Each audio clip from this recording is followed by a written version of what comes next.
kulanti wacan oo wanaagsan daawadayaal haatan meel walba joogtaan waxaan leenahay ku soo dhawaada barnaamijka faaqadaada ciyaaraha barnaamijkeena waxaynu ku soo qaadanaynaa hadduu ay subxaanahu wa ta'aala yiraahdo qaabka iyo waliba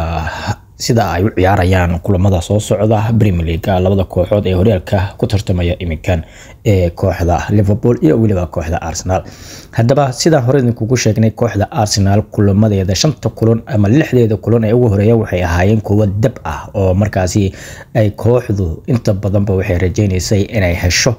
guulo muhiim u ah kooxda haddaba 6daas kulan ay dhashay hal kulan ayaa laga badiyay halna breejo ayay soo gashay afarna waa ay soo badisay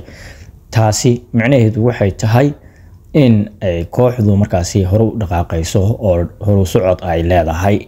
maadaama 6 kulan ay soo xijisatay oo ay dhumisay dhibco gaaraya ilaa iyo waliba 6 dhibcood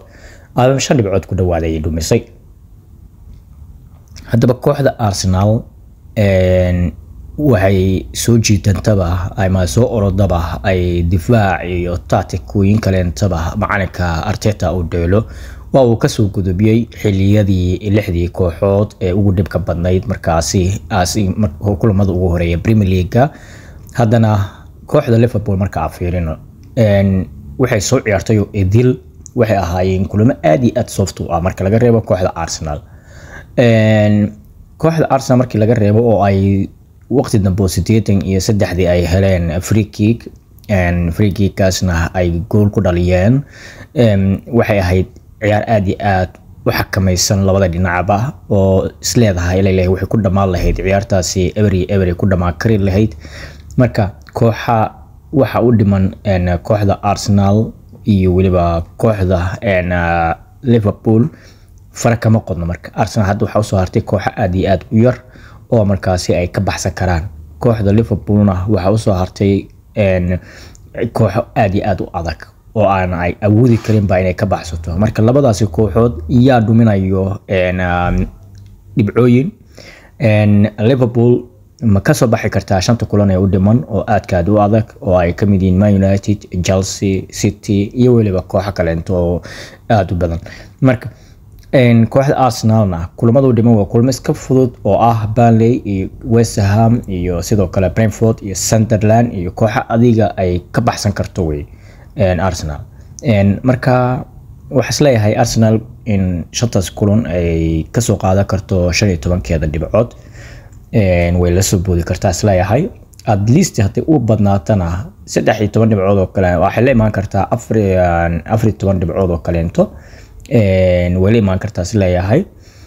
si walba ay ahaato kooxda Arsenal waa koox inaba caadi ahaan iminka hadeerta lagu jiro qaabka ay ciyaarayso ciyaartooyda u joogta ciyaartooyda u fadhida way ka jaanisyo badan tahay kooxaha kale ee 19 Premier League ka dheelay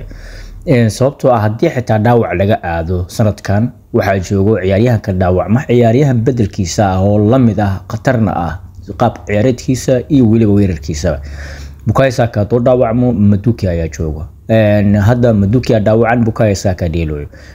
xilliga oo Saka dhaawacnaa Maduka dheelay kooxdu ku soo baxsatay oo ku soo badaaday sidoo kale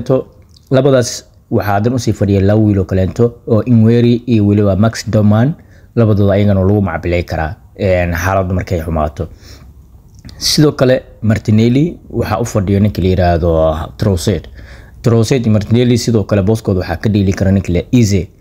ama Dish markii la yiraahdo qadka dhexe number 10 waxa dheeli kara Odegaard hadii uu dhaawacmo Eze al Delsina waa isku meel hadii uu Eze oo joogin waxa si kale kaleenta dheeli karo Inweri dheeli karo Subamendi Rice iyo Michael Marina iyo Northgard intoodaba waxa waaye dhaxdaasi wada xakameyn karaan midka ka dhaawacmo booskiisa buuxin kara